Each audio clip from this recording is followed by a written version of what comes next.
Welcome to Everything Casual, bringing you original football casual videos from the golden era of the 80s and 90s, right up to current day.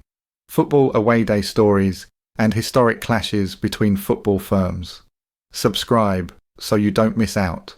We upload videos every week.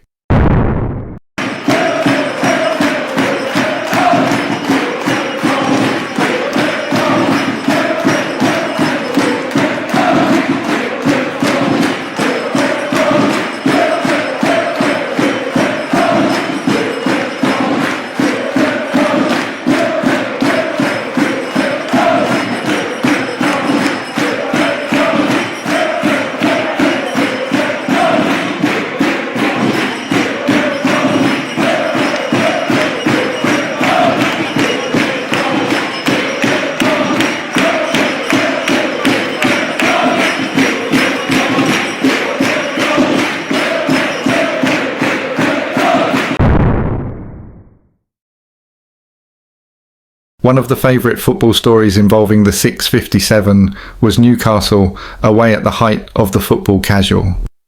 So much happened that it wasn't unlike a scene straight out of The Warriors, a classic gang story film. And for a 90-minute game, it was one hell of a long weekend that just didn't stop kicking. If you weren't there, you could never fully understand what that day felt like. But if you were, and weren't really into the football violence scene, you would have been after that day, because you would have been addicted to it. If we had all the 657 giving accounts of that day going to Newcastle away, there still would have been a little row somewhere they'd forgotten to mention. But I think those who were there will have completed their jigsaw having read this account taken from the recollections of Eddie, Bill W., Steve W., and Trev. Just listen on and tell me a madder day than this. Most probably, one of the biggest days for actual total violence all day was on the 1st of October 1983, the vintage year of the football casual dressers and the 657 crew. We'd been promoted to a Division 2 that had every decent firm in it: Chelsea, Man City, Leeds, Cardiff, Borough, Newcastle and ourselves, 657. The name of the Portsmouth crew came about because someone wrote a letter to The Face magazine, the first men's lifestyle magazine that took a big interest in the football fashion up and down the terraces. Someone wrote a letter saying, "You northerners are shit, the clothes you wear, and this and that." And the geezer wrote a letter in saying something, and he signed it 657 crew. That letter caught the headlines, and the name stuck from then on. Everyone knows the story of Z's letter to The Face magazine. He was a Pompey lad, one of two brothers, from Milton. Their old man Jack, he's brilliant Jack. He's late 70s now, but he still goes. He always says to me, "I was at Newcastle, one of the two Pompey fans at Newcastle, when we won 5-0 on a Wednesday afternoon game." Because he had a haulage firm then, he went in his lorry. He was in Newcastle that afternoon, so he went to the game. He said, "There were two of us in the ground, and we won 5-0, the championship years of the 50s. Anyway, it's the year 1983. That's the one that sticks in my mind, because quite a lot went on that day. I was up all night with 5 or 6 of my little firm. We were in a place called Foster's Snooker Hall in Fratton Road. It was an all-night snooker club, and if I actually went home and went to sleep, I most probably wouldn't have got up and made the 657 train. A last-minute rob on the club fruit machine got us the money to go and meet the rest, coming out of the nightclubs 3 or 4 o'clock in the morning. We all went down and had a sleep on the train station.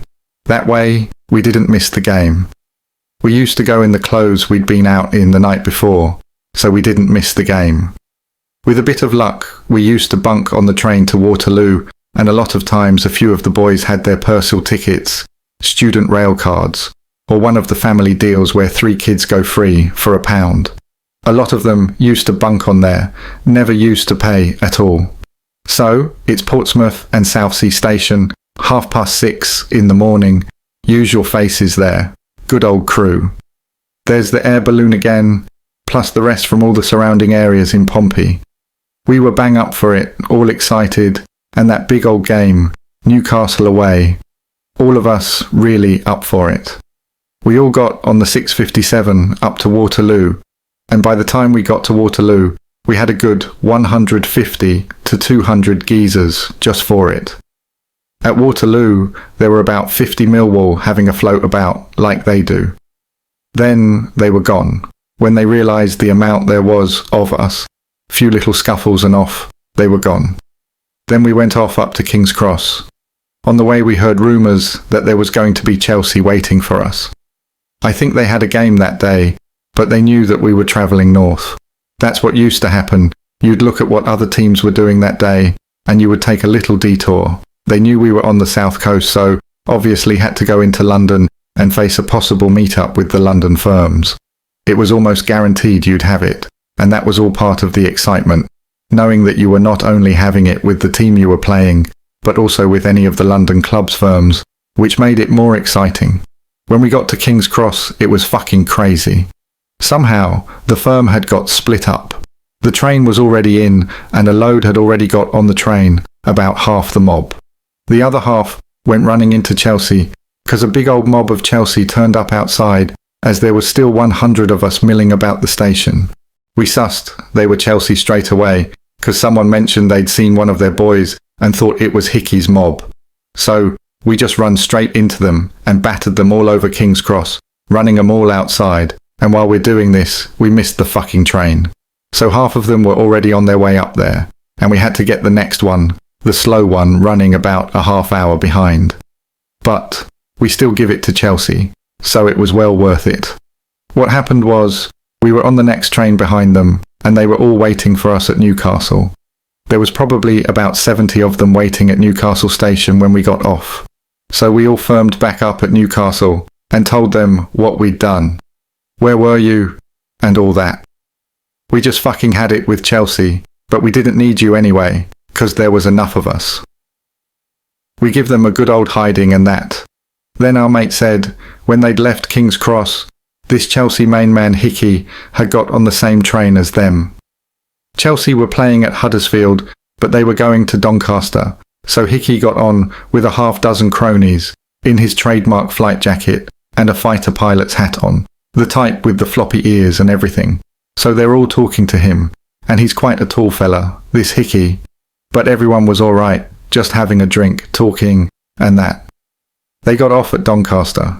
We all went on up to Newcastle, but we took note of that stop, 'cause by their back passage, we knew where Hickey met up with his boys, for they'd want revenge, wouldn't they? So we were all bang up for it. We got back and all, but we had Newcastle to deal with first. Newcastle, illegible. Us off. We had a few with a few old bill there when we met up, so they can organise an escort for our own safety. They said Newcastle had a few boys out and that, and I'll never forget the policeman when he said, "You go that way, you get to the ground, you go that way, you don't reach the ground." We all looked at each other and said, "Where do we go for a drink?" He said, "You got to go that way." Obviously we didn't want none of that escort shit, so we just, legged it up the road. We got up the main road, looked across, and we saw their boys starting to come out of a pub, which apparently was their main pub. There were 150 to 170 of us, and everyone was really up for it. We had 2 Leeds geezers with us. One was called Griff, but I can't remember the other geezer's name. They used to come with us.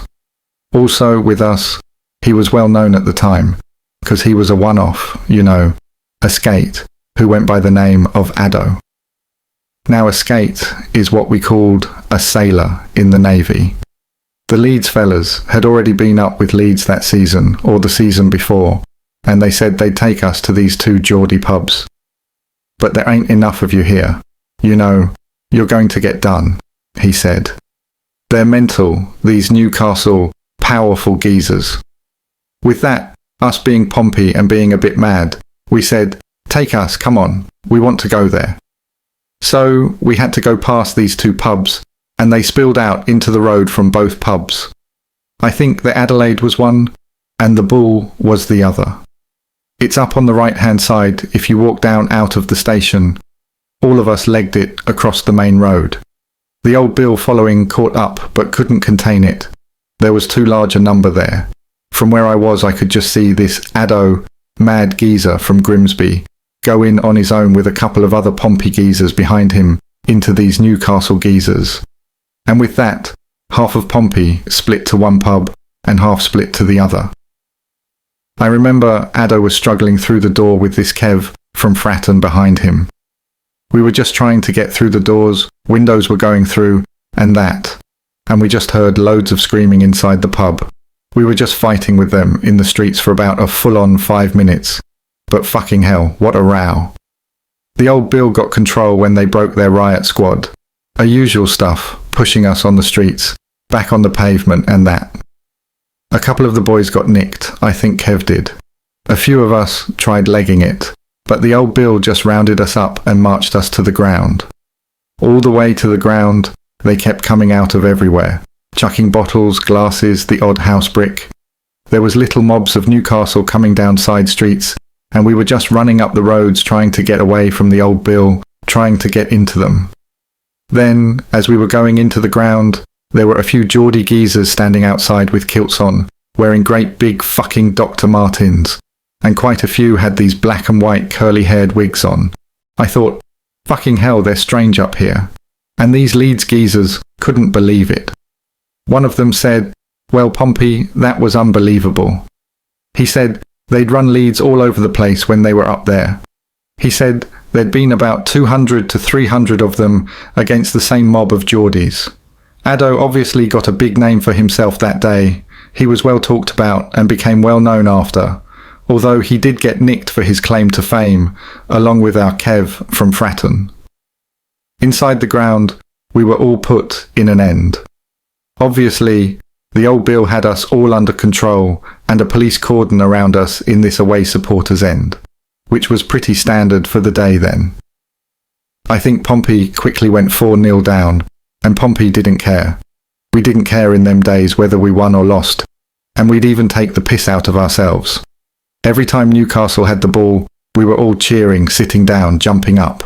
We went mad. We'd just play silly games and everyone around us thought we were mad. Then Pompey popped one in and they scored another one, brought it back to 4-2.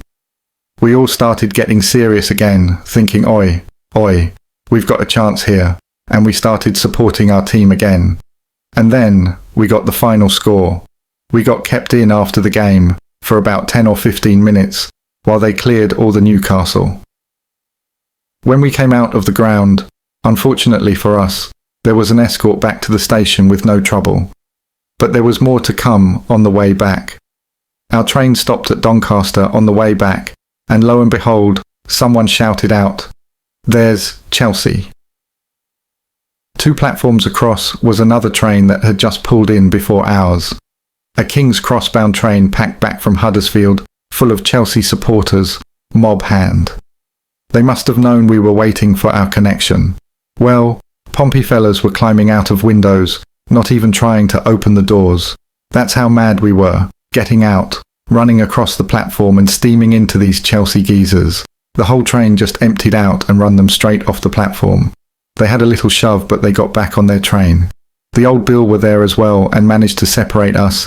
A few little things got thrown, and we all remember Hickey was just stood there saying, "You're out of order, Pompey." He was just stood there. What's that stupid hat he used to wear? Like a flying officer. "You're out of order, Pompey. Out of order." He thought. 'Cause of that morning, it was all right. I always remember that. After we'd done all that, there used to be 20 or 30 Doncaster supporters come and watch Portsmouth. The Donnies realised what a firm we had.